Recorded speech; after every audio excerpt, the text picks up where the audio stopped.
إن الحمد لله نحمده ونستعينه ونستغفره ونعوذ بالله من شرور أنفسنا ومن سيئات أعمالنا من يهده الله فلا مضل له ومن يضلله فلا هادي له أشهد أن لا إله إلا الله وحده لا شريك له وأشهد أن محمدا عبده ورسوله۔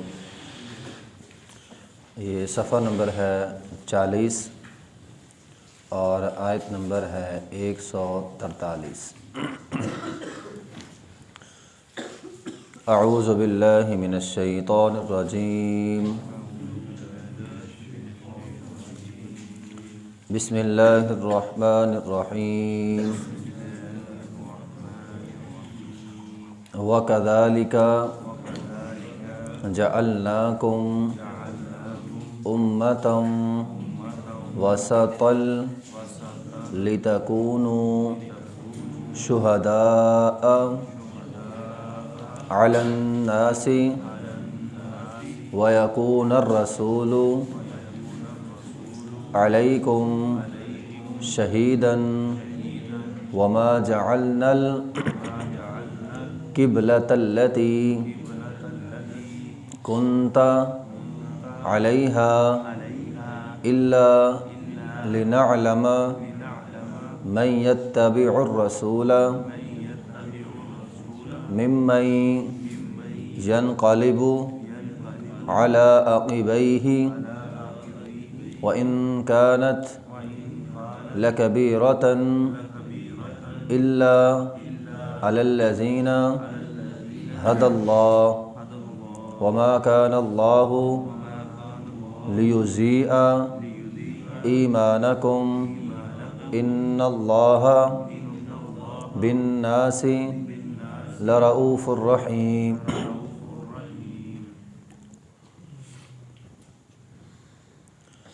وَكَذَلِكَ اسی طرح جعلناکم ہم نے بنایا تم کو امۃ وسطاً درمیانی امت، بہترین امت، لِتَكُونُوا شُهَدَاءَ عَلَى النَّاسِ تاکہ آپ لوگوں پر گواہی دینے والے بن جائیں، وَيَكُونَ الرَّسُولُ عَلَيْكُمْ شَهِيدًا اور ہو جائے رسول تم پر گواہ، وَمَا جَعَلْنَا اور نہیں بنایا ہم نے قِبْلَةً قبلے کو، الَّتِي وہ قبلہ كُنْتَ عَلَيْهَا جس پر آپ تھے، الا مگر لِنَعْلَمَ تاکہ ہم جان لیں، مَن يَتَّبِعُ الرَّسُولَ کون رسول کی پیروی کرتا ہے، مِمَّن يَنْقَلِبُ عَلَىٰ عَقِبَيْهِ اور کون اپنی ایڑیوں کے بل پیچھے لوٹ جاتا ہے، وَإِنْ كَانَتْ لَكَبِيرَةً یہ ذمہ داری ہے تو بہت بڑی، الا مگر عَلَى الَّذِينَ هَدَى اللَّهُ جن پر الذین ان لوگوں پر ہدى اللہ جن کو اللہ نے ہدایت، جن کو اللہ نے ہدایت دی ان کے لیے یہ بہت بڑی بات نہیں ہے، وَمَا كَانَ اللَّهُ اور نہیں ہے اللہ لِيُضِيعَ إِيمَانَكُمْ کہ وہ ضائع کرے تمہارے ایمان کو،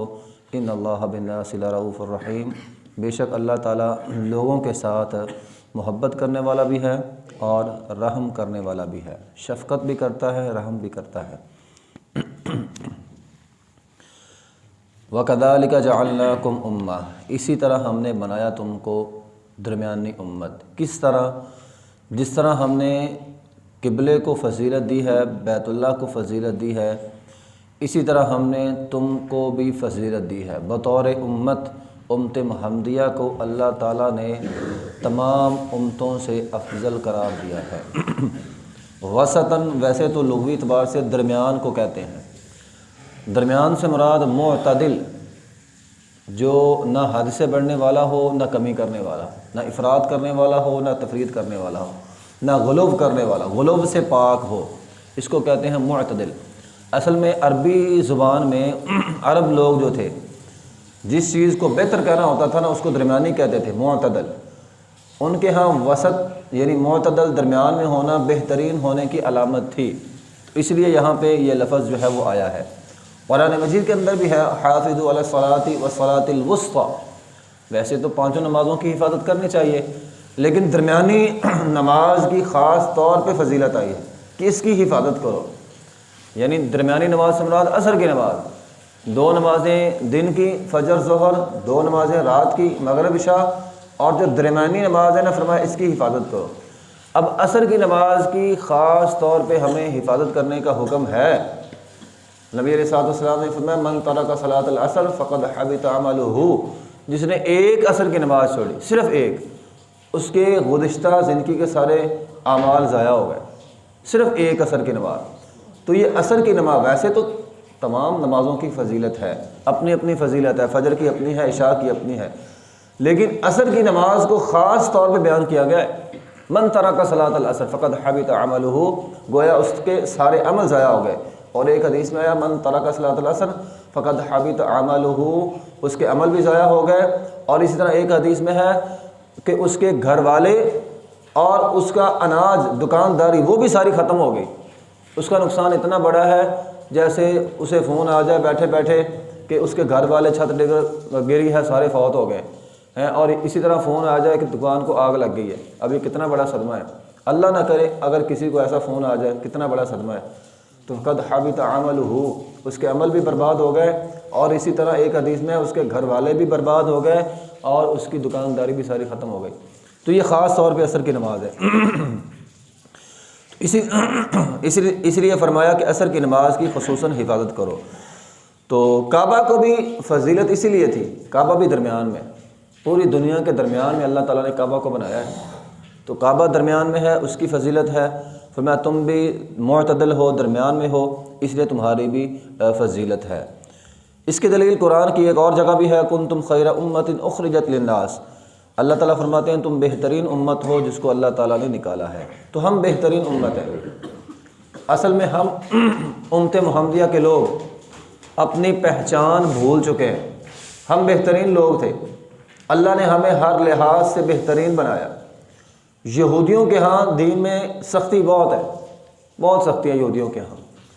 عیسائیوں کے ہاں نرمی بہت ہے، عیسائیوں کے ہاں ہر کام ٹھیک ہے، اور یہودی جو ان کے اصل یہودی ہیں، کتابی یہودی جو کتاب، وہ بہت سخت ہے۔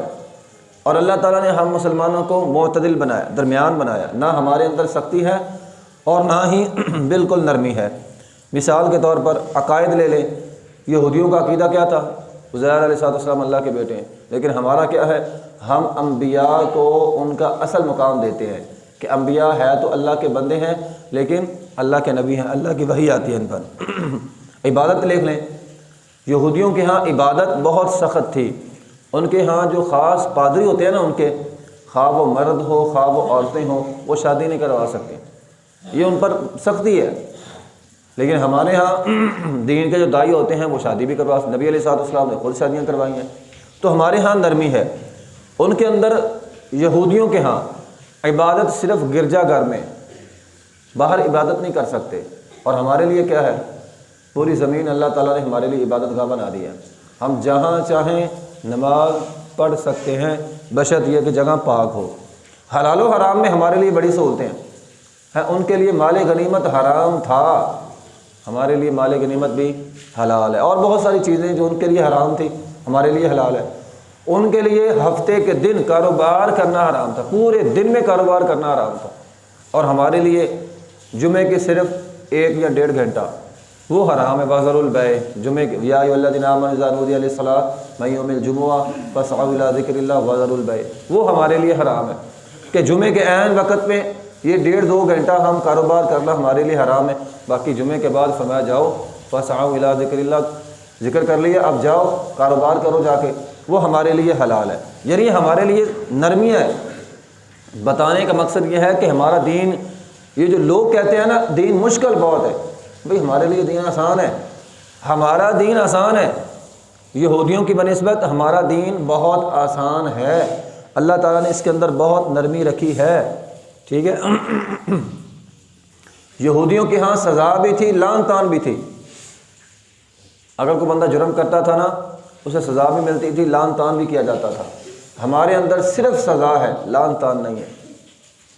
یہ ہمارا دین ہے، ہمارا اخلاق ہے۔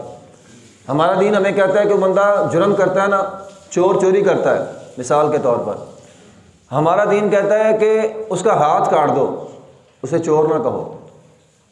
ایک شرابی لایا گیا نبی علیہ السلام کے زمانے میں، اس نے شراب پی، اسے سزا دے دی، اس نے پھر شراب پی، اسے پھر سزا دے دی، اس نے پھر شراب پی، پھر سزا دے دی۔ ایک پاس کھڑا آدمی تھا، مسلمان صحابی تھا، وہ کہنے لگا اللہ تجھے تباہ کرے۔ نبی علیہ السلام نے فرمایا تو نے یہ جملہ کیوں بولا بھی؟ اس نے شراب پی ہے، اس نے اپنی سزا لے لی ہے، اسے لان تان کیوں کر رہے ہو؟ فرمایا لان تان کر کے تم شیطان کو خوش کرنا چاہتے ہو۔ تو ہماری شریعت میں لان تان نہیں ہے، ٹھیک ہے۔ ایک لونڈیا تھی، نبی علیہ الصلوۃ والسلام، اس نے بدکاری کی، نبی علیہ الصلوۃ والسلام نے فرمایا اس کو سزا دو مگر لان تان نہیں کرنی۔ تو یہ ہماری شریعت میں لان تان نہیں ہے، لیکن یہ سمجھ لیں ہماری بدقسمتی ہے کہ آج ہم نے سزا ختم کر دی ہے، لان تان شروع کر دی ہے۔ ہمارے ہاں کوئی بھی بندہ کوئی بھی جرم کر لینا، ہم لان تان شروع کر دیتے، سزا تو ہے کوئی نہیں، تو فلاں ہے، تو فلاں ہے، تو فلاں ہے، ہم لان تان کرتے ہیں۔ جبکہ لان تان یہودیوں میں تھا، یہودیوں نے اپنی جو خصلت ہے وہ ہمارے اندر داخل کر دی ہے۔ آج ہم مسلمان ایک دوسرے کو لان تان کرتے ہیں، کسی بھی معاملے میں، ہر معاملے میں تقریباً ہم لان تان کرتے ہیں، سزا تو ہے کوئی نہیں۔ بچہ بھی اگر کوئی بری حرکت کر لے تو باپ سزا نہیں دیتا، لان تان کر لیتا ہے، گالی گلوچ کر لے گا، سزا نہیں دے گا۔ تو گالی گلوچ لان تان یہ ہماری شریعت میں نہیں ہے۔ پھر طہارت کے حوالے سے بڑی نرمی ہے ہماری شریعت میں۔ یہودیوں کے ہاں کا تھا، اگر کسی جگہ پیشاب کا چھینٹا لگ جاتا تھا وہ کپڑا کاٹنا ہوتا تھا۔ ہماری شریعت میں کیا ہے؟ دھو لو پاک ہو جائے گا۔ پانی کو اللہ تعالیٰ نے ہمارے لیے پاک کرنے والا بنا دیا۔ یہودیوں کا ایسا نہیں تھا، اگر کسی جگہ پیشاب، آپ ذرا تصور کریں کہ ہمارے ہاں بھی یہی حکم ہوتا کہ جہاں پیشاب کا چھینٹا گر گیا ہے، پانی لگ گیا ہے، اس کپڑے کو کاٹنا ہے، تو کیا بنے گا؟ 4000 کا سوٹ کاٹنا پڑ گیا، پیشاب کا چھینٹا لگ گیا۔ لیکن ہمارے ہاں کیا ہے؟ بچنا ہے، لیکن اگر کوئی چھینٹا گر جائے تو ہم نے اس کو صاف کر لینا ہے، اسے دھو لینا، پاک ہو جائے گا۔ تو ہمارے لیے اللہ تعالیٰ نے بہت نرمیاں رکھی ہیں۔ ہمارا دین مکمل ہے۔ ہم بہترین امت کیوں ہیں؟ ہمارا دین مکمل ہے۔ اللہ تعالیٰ نے ہمیں اخلاقیات سب سے افضل دی ہیں۔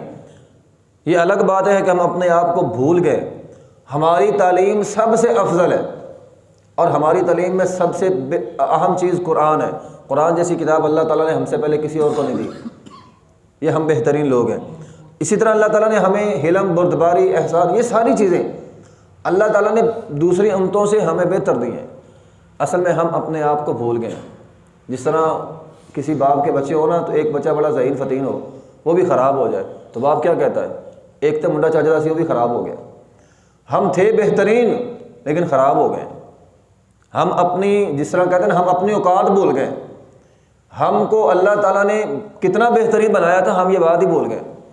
ہم تو بہترین لوگ تھے، پتہ نہیں ہم یہ غیر مسلم، یہ مغرب ممالک، ان کے دیے ہوئے کلچر میں ہم رنگ گئے ہیں، ہم اپنے آپ کو بھول گئے ہیں، ہم خود خراب ہو گئے۔ تو اللہ تعالیٰ فرماتے ہیں وَكَذَلِكَ جَعَلْنَاكُمْ أُمَّةً وَسَطًا۔ اسی طرح قرآن کے ایک اور مقام پہ كُنتُمْ خَيْرَ أُمَّةٍ أُخْرِجَتْ لِلنَّاسِ۔ ہاں، ہم اب بھی بہترین امت بن سکتے ہیں، اب بھی بن سکتے ہیں۔ ہمارے لیے یہ صرف ہمارے لیے موقع ہے کہ اگر ہم چاہیں تو آج بھی ہم بہترین امت بن سکتے ہیں۔ کیسے؟ تأمرون بالمعروف وتنہون عن المنکر وتؤمنون باللہ۔ لوگوں کو نیکی کا حکم کرنا ہے، لوگوں کو برائی سے روکنا ہے، اور اللہ پر ایمان لانا ہے۔ فرمایا بہترین امت بن جاؤ گے۔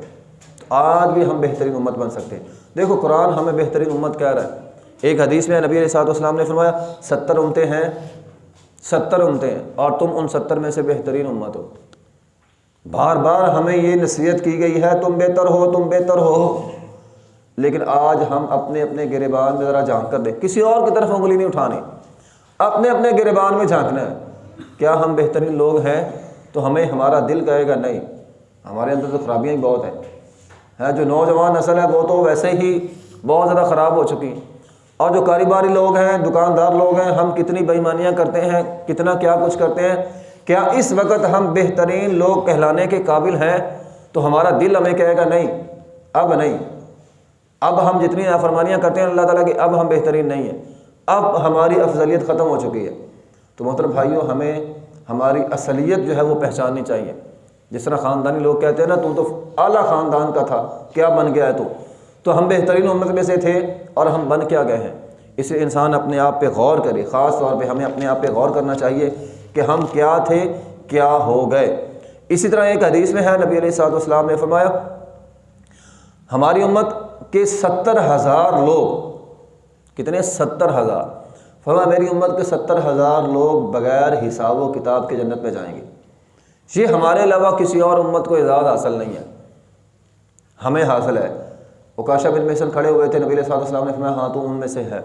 ان کی نشانیاں پھر نبی علیہ الصلوۃ والسلام نے بیان کی۔ ویسے تو صحابہ کرام اندازہ لگاتے رہے وہ 70,000 کون ہوں گے، کسی نے کہا جو ہے وہ بدر والے ہوں گے، کسی نے کہا جو مہاجرین ہوں گے، کسی نے فلاں کسی نے فلاں۔ پھر نبی علیہ الصلوۃ والسلام نے فرمایا وہ لوگ ہوں گے جو دھم جاڑ نہیں کرتے، جو دوائی نہیں لیتے، اللہ پر بھروسہ کرتے ہیں۔ تو یہ نبی علیہ الصلوۃ والسلام نے ان کی نشانیاں جو ہے وہ بیان کی۔ تو بہرحال 70,000 بندے ہماری امت میں سے جو ہے وہ بغیر حساب کے جنت میں جائیں گے۔ اسی طرح ایک حدیث میں ہے نبی علیہ الصلوۃ والسلام نے فرمایا اترضون ان تکون ثلث اہل الجنہ، کیا تم اس بات پہ راضی نہیں ہو اللہ تعالیٰ جنت کے 3 حصے کر لے، ایک حصہ تمہیں دے دے۔ یعنی اگر 9 بندے جنت میں جائیں گے، 9 میں سے 3 امت محمدیہ میں سے، باقی 6 بندے پوری دنیا، پوری امتیں جتنی بھی ہیں جو گزر چکی ہیں ان میں سے ہوں گے، اور 3 ہم میں سے۔ صحابہ کرام نے کہا اے اللہ کے رسول کیوں نہیں؟ قلنا نعم، بالکل ہم یہ بات پسند کریں گے۔ پھر نبی علیہ الصلوۃ والسلام نے فرمایا قال اترضون ان تکون شطر اہل الجنہ، کیا تم اس بات کو پسند کرتے ہو کہ آدھے تم ہو آدھی پوری دنیا کے لوگ ہوں؟ یعنی جس طرح ہم کہہ دیں نا آدھا خاندان تو یہ آئے گا، باقی آدھا خاندان جو مرضی آ جائے، آدھے لوگ یہ ہوں گے۔ 10 بندے آنے، 5 تو میرے دوست ہوں گے نا، تو 5 جن کو مرضی دعوت دے لو، 5 میرے بندے ہیں۔ تو اللہ تعالیٰ فرمائے گا آدھے تو امت محمدیہ کے لوگ ہوں گے نا، تو باقی آدھے جو ان سے مرضی آ جائے۔ ٹھیک ہے، یہ ایک محاورہ جس طرح ہم استعمال کرتے ہیں۔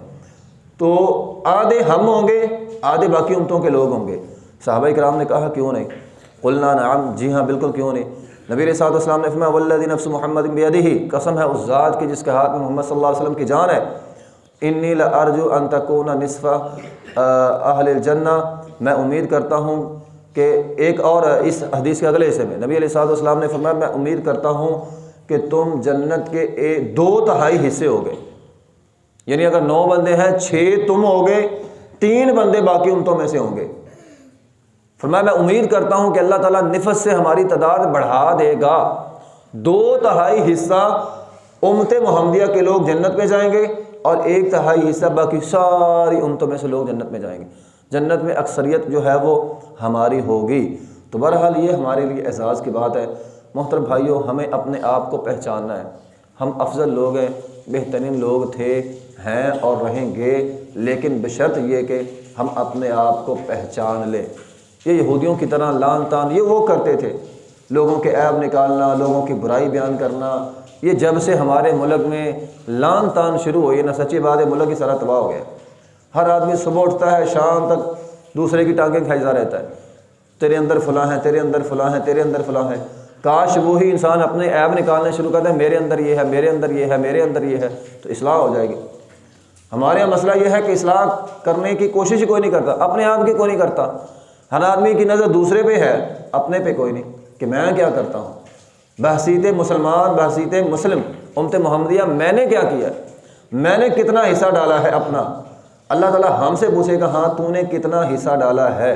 اللہ ہم سے یہ قطعاً نہیں پوچھے گا فلاں نے کیا کیا، ہاں بھی تیرے پاس معلومات ہے فلاں نے کیا کیا، نہیں پوچھے گا اللہ۔ میں نے کتنا حصہ ڈالا اللہ وہ پوچھے گا۔ اس لیے انسان اپنا حصہ ڈالے اور باقی جو کر رہے ہیں اصلاح کرنے کی کوشش کرے، لیکن کسی کو لان تان کرنا، ملامت کرنا، گالیاں نکالنا یہ ہمیں زیب نہیں دیتا۔ اس سے آگے انشاءاللہ آیت کا حصہ ہم باقی کل پڑھیں گے۔ وآخر دعوانا الحمدللہ رب العالمین۔